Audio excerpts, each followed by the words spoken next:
This is the story of the ugliest hero in the sky. In World War II, the United States Army Air Forces had three truly important fighters. Everybody knows the North American P-51 Mustang. Sleek, fast, beautiful, the poster child. Then there was the Lockheed P-38 Lightning. Twin-engine, twin-boom, futuristic. The kind of plane people put on posters even today. And then there was the Republic P-47 Thunderbolt. Huge, heavy, thick through the middle. The joke was that if it ever ran out of ammo, the pilot could just run over the German fighters and crush them. Pilots called it the Jug.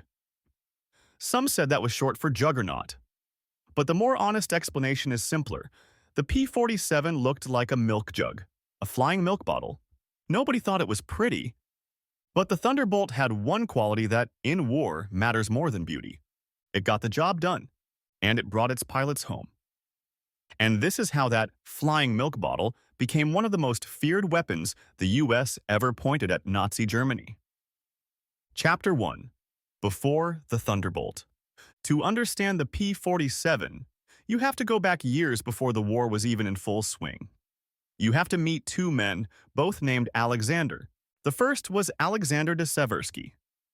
De Seversky was a Russian émigré, a combat pilot, an engineer, and a relentless believer in air power. He came to the United States after the Russian Revolution, and he started Seversky Aircraft in the 1930s. The second was Alexander Kartveli. Kartveli was also an immigrant engineer, brilliant, technical, methodical. For a long time, the story was told like this: that Kartveli designed the P-47 alone, famously sketching it on the back of an envelope during an overnight train ride to Wright Field in Dayton, Ohio, where the U.S. Army Air Corps tested aircraft. That version is clean, it's cinematic, it's also not the full truth. There's another version, pushed hard by engineer and aviation historian Warren M. Bodie in his book Republic's P-47 Thunderbolt, From Seversky to Victory. In that telling, de Seversky never got proper credit. He laid down much of the architecture, and the P-47 was as much his airplane as anyone's. The truth is almost certainly in the middle, because what became the P-47 wasn't invented in one night. It evolved, piece by piece, idea by idea, over a decade, and those ideas started all the way back in 1931. Chapter 2, The DNA of a Monster. In 1931, de Seversky's company, still early, still small, created a fast amphibian aircraft called the SEV-3. It had a thin, semi-elliptical, high-speed wing. That wing shape mattered. It would echo forward through every Seversky and then Republic fighter. That wing wasn't just pretty, it was designed to go fast. De Seversky and his lead engineer at the time, Michael Gregor, are usually credited with that wing. Kartveli later said he designed the wing as Gregor's assistant. You can already see the pattern. This plane is never just one person's work. They kept modifying the basic airframe, new canopies, different engines, different fuselage depths. That same design line would turn into a basic trainer called the BT-8. Then it would turn into a fighter, the Seversky P-35, then the XP-41, then the Republic P-43 Lancer, and inside that chain, the moment where this stops being just another 1930s radial fighter and starts becoming something new is the turbocharger. Here's why that matters. Most American fighters early in the war were powered by Allison 1710 liquid-cooled V-12 engines. The U.S. Army Air Corps' leadership loved that engine. They wanted sleek, liquid-cooled inline engines, like the Europeans were using, like the British were using in their Spitfires. De Seversky absolutely hated that obsession. He called the Allison a junk engine. That's not 100% fair. The Allison wasn't actually junk. In the P-38 Lightning, it was lethal. But here's the catch. The Allison needed help. It needed a turbocharger to keep its power high up at altitude. Without that turbo, most Allison-powered fighters, the P-39, the P-40, even the early P-51A, were already outdated by the time they were flying in large numbers, especially at high altitude over Europe. Meanwhile, de Seversky kept pushing the idea of a big, air-cooled radial engine. Air-cooled meant rugged. No coolant lines to burst, no radiator to puncture, no boiling antifreeze if you took a bullet. But there was a problem. Radial engines were more draggy, and most radial engine fighters lost power at high altitude. That is where the turbocharger comes in. A turbocharger uses waste exhaust from the engine to drive a compressor that rams more air back into the engine. The higher you go, the thinner the air gets. Normally, that means your engine suffocates. With a turbo, you force-feed dense air into the cylinders and keep horsepower even at 30,000 feet. This wasn't new for bombers. The B-17 Flying Fortress used it. But on a single-seat fighter, that was different. De Seversky solved that by doing something pretty radical for the time. He put the turbo way in the back of the airplane. The P-43 Lancer, a direct ancestor of the Thunderbolt, had a fat fuselage. And that fat wasn't an accident. It gave enough internal volume behind the wing to mount a General Electric turbocharger aft of the wing trailing edge, then run long ducts forward to feed the engine. That layout, turbo in the rear fuselage with a maze of ducting, would become one of the defining features of the P-47. And, importantly, this wasn't just a last-minute brainstorm by Kartveli. The basic idea had been in de Seversky's designs for years.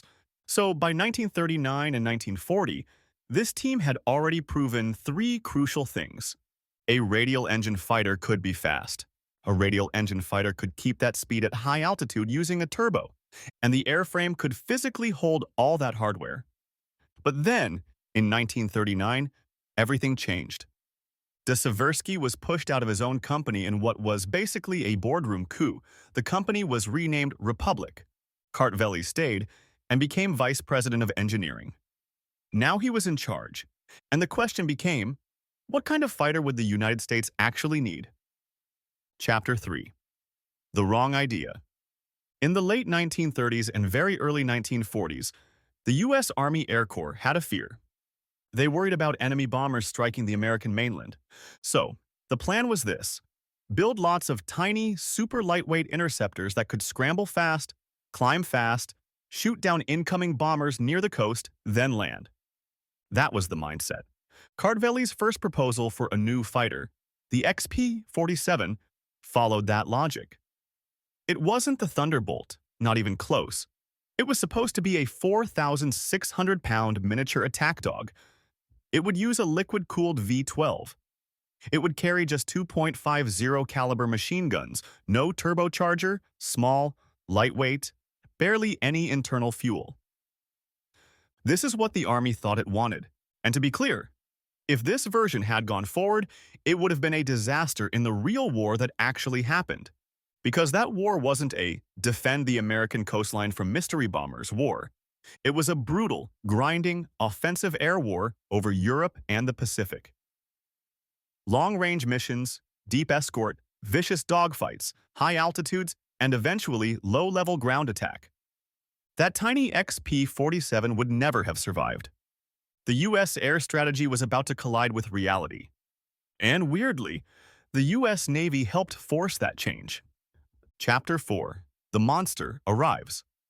While the Army was focused on the Allison FAV 1710 and small interceptors, the Navy was pushing something completely different. Huge, powerful, air-cooled radial engines from Pratt & Whitney. That program produced one of the most important engines of the entire war, the Pratt & Whitney R2800. This was a beast, a super radial, 2 rows of 9 cylinders, about 2,000 horsepower in early form. Later versions pushed even more. The R2800 would go on to power not just the P-47 Thunderbolt, but also the F-6F Hellcat, the F-4U Corsair, and other legends. Now, combine that 2,000 horsepower radial with the long duct turbocharger system first proven in the P-43, and you get something totally different from that tiny XP-47 sketch. Kartveli and his team took the R2800 plus the GE turbo mounted in the rear fuselage with all its ducting, plus 8.50 caliber machine guns, plus a rugged, thick fuselage that could take punishment, and they wrapped all of that into one airframe. The result was the XP-47B. The Army Air Forces took a look and basically said, Wait, that's a fighter? Because this wasn't a sleek interceptor anymore. This thing was enormous. It weighed 6 tons. It bristled with guns. It had a deep belly and a big round nose with a kind of horse collar-shaped cowling to feed all the air the engine and turbo system needed. And it had plumbing snaking through the fuselage like steel arteries. On paper, it looked ridiculous. In the air, it changed the war. Let's be clear on something. This wasn't a cute little dogfighter like some romantic movie version of a World War II plane. This thing was industrial violence given wings. At first, it carried 6.50 caliber Browning machine guns, then 8, 4 in each wing. And for people who've maybe heard about World War II aircraft guns but haven't really thought about what that means, 8 synchronized .50 cals meant that when a P-47 opened fire, it was throwing over 12.5 pounds of metal per second.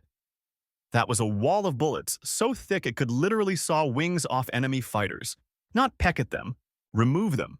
Pilots knew what that meant. You didn't have to be the best shot in the world. You just had to put that wall of fire roughly where the German aircraft was. This was the birth of the Thunderbolt. This was the Jug. Chapter 5. The first problem, range. The U.S. Army Air Forces still thought in interceptor terms. They didn't design the early P-47 as a long-range escort fighter. So here's the problem. The Thunderbolt's wings were already full. Each wing had to hold big guns, lots of ammunition, and those big, strong landing gear legs. So there wasn't a lot of room left for fuel. That meant almost all the fuel had to be crammed into the fuselage. Total internal fuel, about 305 gallons. The R-2800 drank around 100 gallons per hour in combat power. Do the math. With a normal combat reserve, the early Thunderbolt had a combat radius of only about 165 miles. Combat radius means you can fly out 165 miles, fight 20 minutes, fly back home, and still have 30 minutes of reserve in the tanks. That is not great if your bombers are going deep into Germany and you're based in England. That short range was almost the death of the Thunderbolt program. But for now, before that crisis, P-47s were assigned to something more local. Chapter 6. The first mission of the Jug. The first operational P-47s were P-47Bs assigned to the 56th Pursuit Group, which would soon become the 56th Fighter Group. This is the group that would become famous as Zemke's Wolfpack, named after its aggressive commander, Hubert "Hub" Zemecke. At the beginning, though, their job wasn't glamorous. They were stationed around New York and Connecticut in 1942. That group was tasked with defending things like the Republic factory on Long Island, the Grumman factory, and other critical aviation infrastructure in the northeast of the United States. In other words, they were home guards, standby alert, scramble if something shows up off the coast. Not exactly headline-grabbing work, but that group, the 56th, is where a lot of the P-47 mythology was born. And it's also where pilots started to figure out what this airplane really could do. In November 1942, 2 P-47 pilots from the 56th were doing high-speed runs at 30,000 feet. They nosed over into a screaming dive down to 20,000, planning to level off and repeat. What happened next scared them almost to death. As they dove, the P-47 began to compress. Airflow over parts of the wing and tail was approaching transonic speed. Shock waves built up. The flow of air moved the center of lift aft, and the nose tucked under. Their controls started to lock up. The airplane just wouldn't respond. They were in what pilots now call compressibility.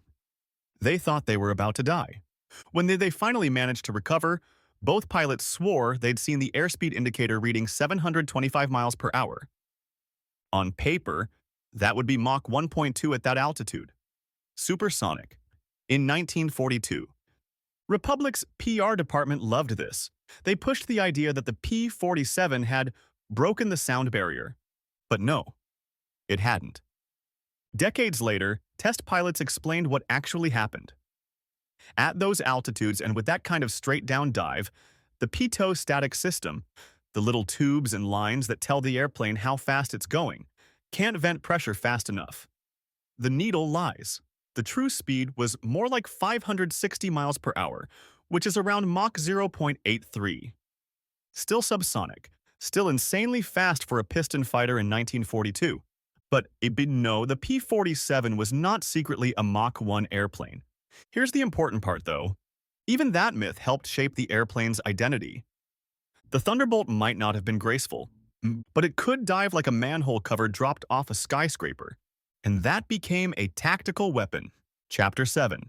Into Europe. By March 1943, Thunderbolts were operating from England. Now the stakes were real. American heavy bombers, B-17 and B-24s, were hitting German targets deep in occupied Europe and eventually into Germany itself. And those big bombers were getting torn apart by German fighters, Messerschmitt Bf-109s, Focke-Wulf 190s. Fast, experienced, deadly. The U.S. Army Air Forces needed escorts, fighters that could fly with the bombers, stay with them at altitude, fight off attacking Luftwaffe fighters, and get the bombers home. The P-47 had the high-altitude performance, thanks to that rear-mounted turbocharger feeding the R-2800. It could still deliver 2,000 horsepower, even at 30,000 feet. Later models, using higher boost and water injection for short bursts of war emergency power, could hit 2,535 horsepower and even 2,800 horsepower. But only for 5 minutes.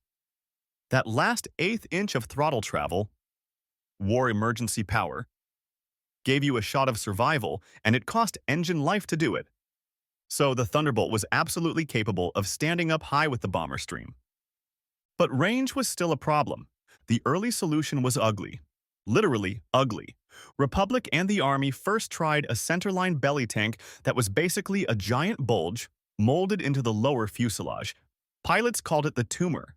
It carried about 200 gallons at first, and later versions went to 300. Then came wing pylons and external drop tanks. Kartveli had resisted that at first. He thought external tanks and pylons ruined the airplane's clean aerodynamic lines. He called them ornaments, and not in a good way. But reality didn't care about clean lines. Before long, Thunderbolts carried two 108-gallon tanks under the wings. Some of those were aluminum. Some were literally made of pressed paper, layers of molded paper designed to hold fuel for just one mission. After the mission, the glue would start to break down anyway, but that was fine. You demumped the tank when it was empty, and the Germans didn't get any scrap metal from it. With enough of these tanks on the wings and centerline, the P-47 could finally start flying deep escort, almost to the farthest bomber targets. Almost. But almost came with a price. While the Thunderbolt was doing that job and doing it well, something else was quietly approaching that would soon take over the deep escort mission completely. The P-51 Mustang, now upgraded with the British Rolls-Royce Merlin engine. The Mustang had the legs. The Mustang could go all the way to Berlin and back. And that storyline, the Mustang saved the bombers, is what a lot of people focus on in pop history. But here's the part that often gets erased. While the Mustang was still scaling up, the P-47 was already there. It was already in the fight in huge numbers, and it was racking up kills in a target-rich environment. When you hear the top-scoring U.S. aces in the European theater, Hub Zemke, Robert S. Johnson, Francis Gabby Gabreski, David Schilling, it's important to understand something. They flew Thunderbolts. That doesn't mean the P-47 was the best dogfighter of the war. It means it was there early in combat over Europe, when the U.S. was still learning, and when the Luftwaffe was still dangerous. And in 1943 and 1944, the skies over Europe were a shark tank. Chapter 8. What it was like to fight in a Thunderbolt. Let's talk about how the P-47 actually fought. A lot of pilots absolutely loved it. Some didn't. If you go to Robert S. Johnson's book Thunderbolt, which he co-wrote with Martin Caidin, you'll read that the P-47 had a faster roll rate than any other U.S. fighter and could turn with anything. That sounds amazing. It's also bluntly exaggerated. The P-47 did not have magical roll. It did not have world-class turning ability. It was heavy. You felt that weight. In fact, when experienced test pilots and combat pilots gathered at the Joint Fighter Conference in October 1944, where they flew and compared basically every American fighter in service side by side. They rated the Thunderbolt's maneuverability as fair to poor. Its roll rate was middle of the pack, about 4.2 seconds for a full aileron roll. Its turning performance? Worse than almost everything else there, except the F-4U Corsair. And the Corsair was a carrier fighter that wasn't built to turn tight in the first place. German pilots noticed the same thing. One Luftwaffe pilot said, "The P-47 was too heavy for some maneuvers. We would see it coming from behind and pull up fast, and the P-47 couldn't follow, and we came around and got on its tail." That's important.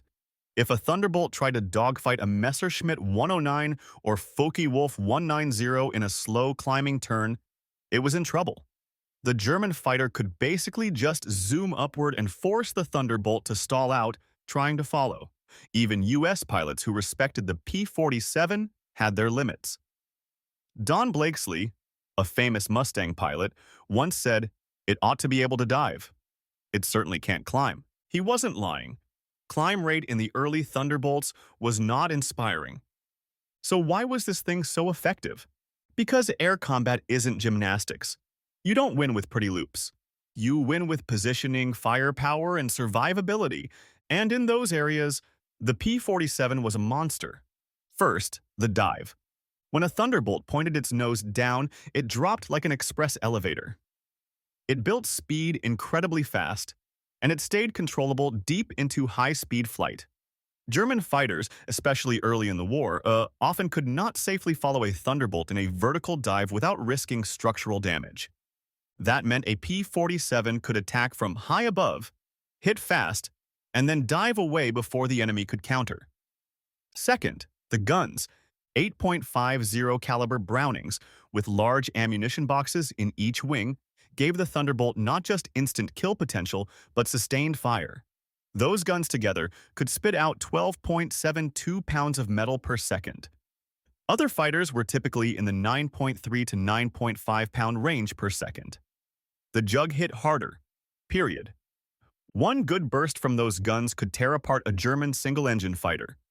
Against bombers, against locomotives, against trucks, against airfields, that volume of fire was devastating. Third, the armor and engine. This is where the Thunderbolt built its legend with the people who mattered most, the pilots who had to climb into it day after day. The P-47 had no liquid cooling system, no coolant lines to rupture, no big, fragile radiator under the belly like the Mustang or under the nose like the Messerschmitt 109. Up front, it had a 2,000-pound Pratt & Whitney R2800 radial engine that was basically a flying armor plate. Solid metal, cylinders everywhere. You could punch holes in it and it would usually keep running. There are real combat stories, including Robert Johnson's, where a Thunderbolt came home with more than 200 bullet holes in it. 200. Holes through the wings, holes through the fuselage, holes in the engine cowling. Control cables hit, oil leaking, the canopy jammed, and still it flew. That does something to a pilot's mind.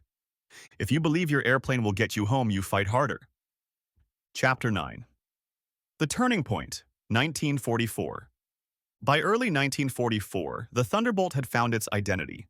At high altitude, above 25,000 and into 30,000 feet, with that turbocharger shoving dense air into the R2800, the P-47 was still fast and still dangerous. The Luftwaffe's inline engines lost some punch that high up. The Thunderbolt didn't. At that altitude, it could escort bombers, bounce German interceptors, and feast on anything that tried to climb up to attack. But in 1944, something else changed that made the Thunderbolt deadlier in a new way: the propeller. Early Thunderbolts used relatively narrow-bladed propellers.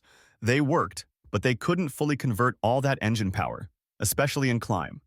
Then came the Hamilton Standard paddle blade props.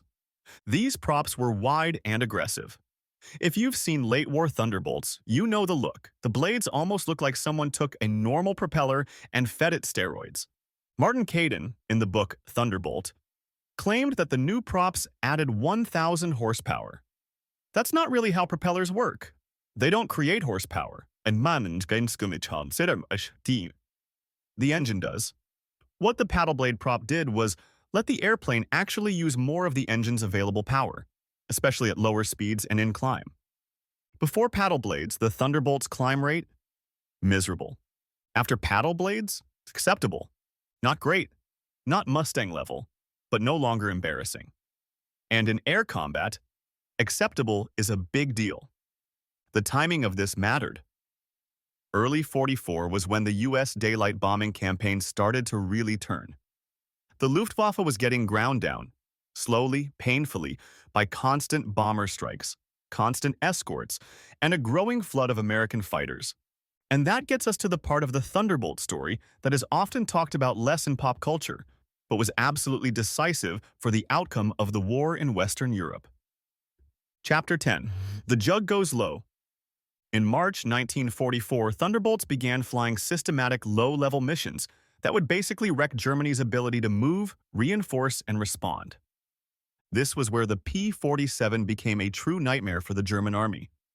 By summer 1944, after D-Day and during the breakout from Normandy, the Allies needed one thing above all else: stop German reinforcements from reaching the front. That meant destroy rail lines, destroy locomotives, destroy bridges, destroy truck convoys, destroy anything that moved. And that mission had a deadly requirement: fly low, fly fast, get close, put 8.50s, bombs, and unguided rockets on target. That's where the Thunderbolt was perfect. Imagine you're in a German armored column in France, June 1944. You're trying to move toward Normandy to counter the Allied invasion. You're on a road. You hear a deep rumble in the distance. Not the shriek of a dive bomber, not the thin snarl of a small inline fighter engine, but this heavy, pounding thunder. Then you see them, P-47s.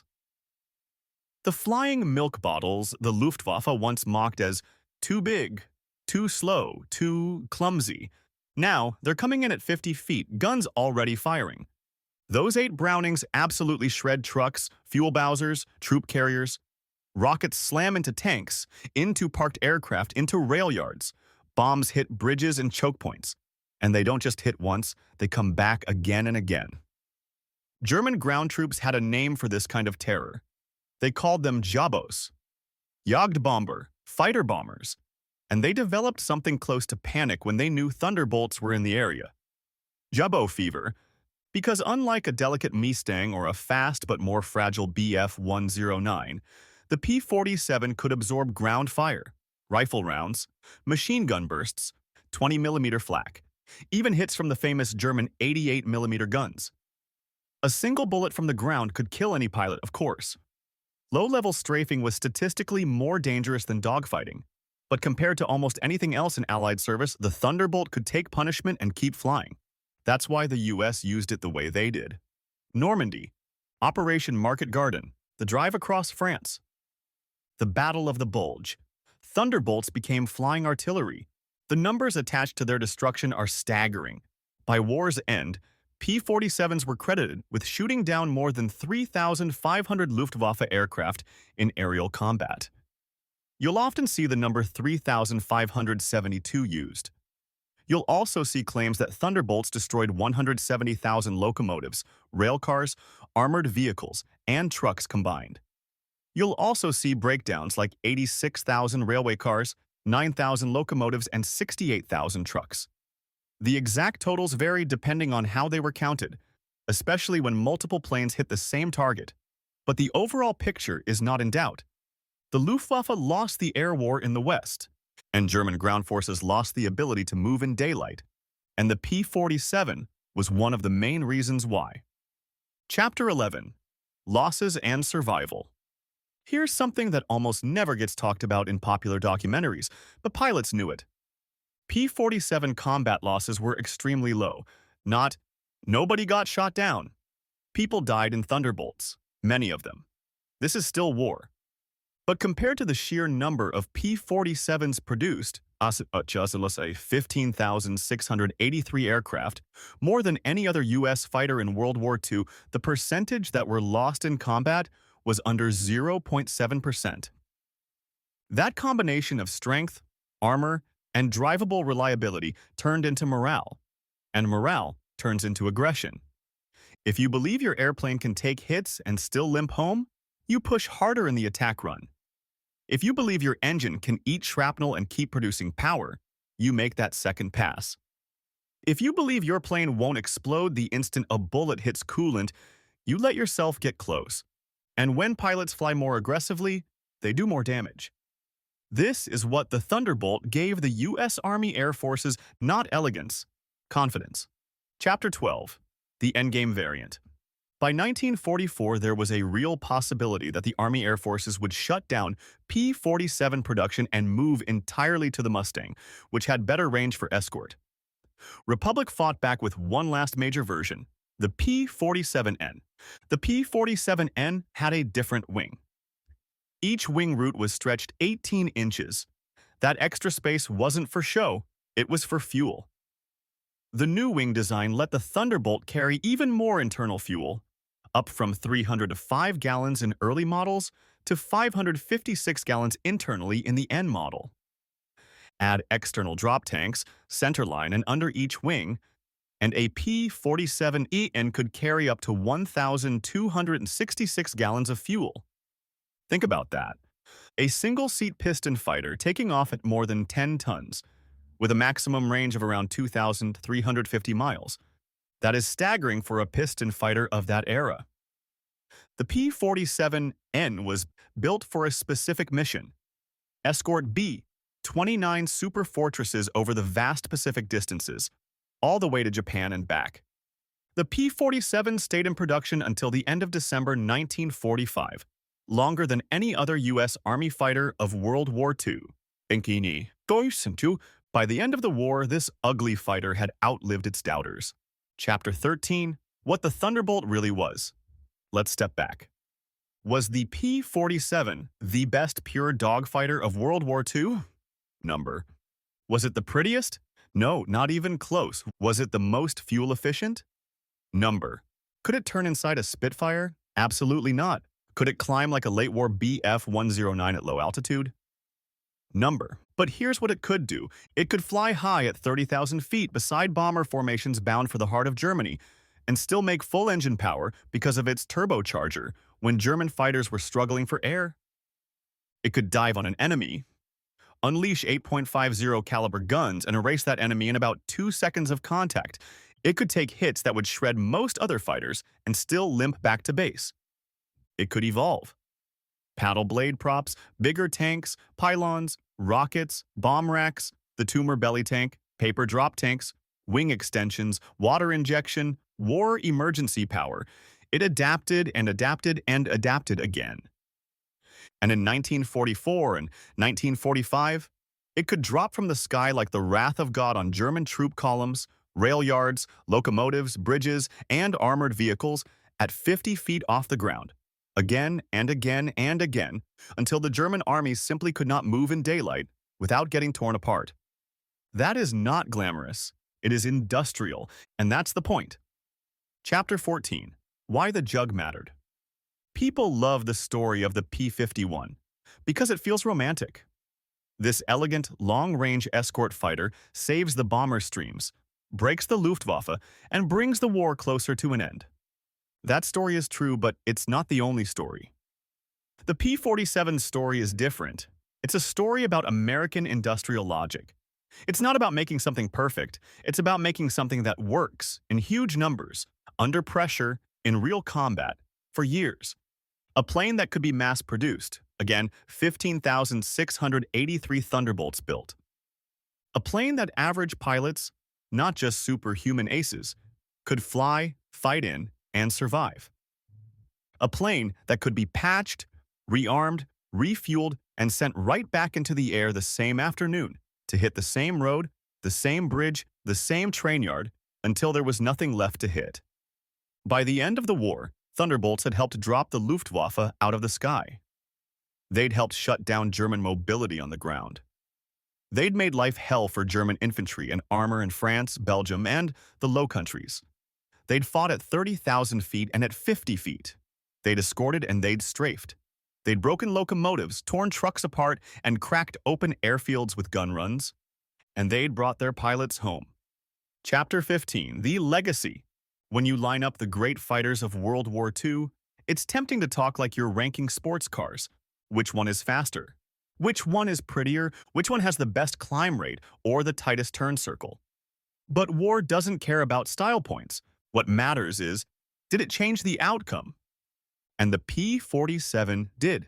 In the early war, it gave America a fighter that could survive at high altitude and fight the Luftwaffe head-on, long before the Mustang fully took over escort duty. In mid-war, it became a killing machine in daylight raids, tearing into German fighters that tried to climb to the bombers. In late war, it became a terror weapon against German logistics, a one-plane airstrike that could shut down an entire rail line. And throughout all of that, it kept the people inside it alive at rates that stunned everyone who studied the numbers later. That's not glamorous, that's not sleek, that's not romantic, that's victory. Closing. In World War II, the Lockheed P-38. Lightning was called remarkable. The North American P-51 Mustang was called everybody's favorite. The Republic P-47. Thunderbolt? People laughed at it, called it fat, called it clumsy, called it a flying milk bottle. But if you were a U.S. pilot in 1943, 1944, 1945, and you were flying deep into enemy territory, low on fuel, taking fire from the ground, flak bursting in front of you, coolant spraying out of other planes, Messerschmitts diving in from above, there was one airplane you wanted to be sitting in. Not the prettiest, the toughest, the Jug.